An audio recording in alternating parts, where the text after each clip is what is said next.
पिता, पुत्र और पवित्र आत्मा के नाम से आमीन।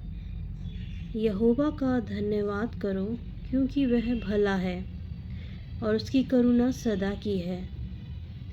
जो ईश्वरों का परमेश्वर है, उसका धन्यवाद करो, उसकी करुणा सदा की है।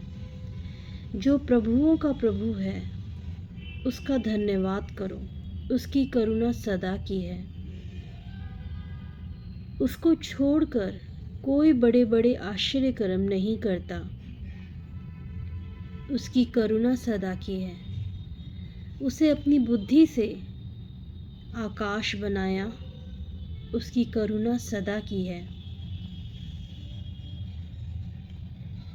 उसने पृथ्वी के जल के ऊपर फैलाया है, उसकी करुणा सदा की है। उसने बड़ी बड़ी ज्योतियां बनाई, उसकी करुणा सदा की है। दिन पर प्रभुता करने के लिए सूर्य को बनाया, उसकी करुणा सदा की है। और रात भर प्रभुता करने के लिए चंद्रमा को, तारागण को बनाया, उसकी करुणा सदा की है। उसने मिस्रियों के पहिलौठों को मारा, उसकी करुणा सदा की है। और उनके बीच से इज़राइलियों को निकाला, उसकी करुणा सदा की है। बलवंत हाथ और बढ़ाई हुई भुजा से निकाल लाया, उसकी करुणा सदा की है। उसने लाल समुद्र को खंड खंड कर दिया, उसकी करुणा सदा की है।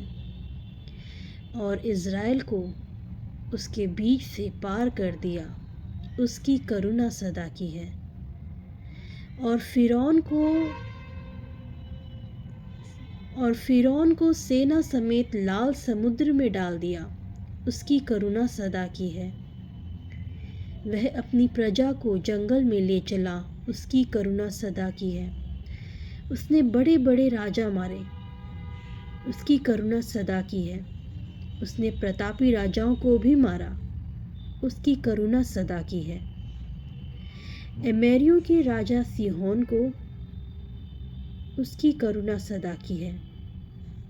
और बाशान के राजा ओग को घात किया, उसकी करुणा सदा की है।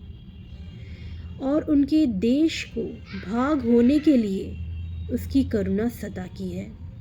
अपने दास इज़राइलियों को भाग होने के लिए दे दिया, उसकी करुणा सदा की है। उसने हमारी दुर्दशा में हमारी सुधि ली, उसकी करुणा सदा की है। और हमको शत्रुओं से छुड़ाया है, उसकी करुणा सदा की है। वह सब प्राणियों को आहार देता है, उसकी करुणा सदा की है। स्वर्ग के परमेश्वर का धन्यवाद करो, उसकी करुणा सदा की है। वचन को पढ़े जाने में आशीष।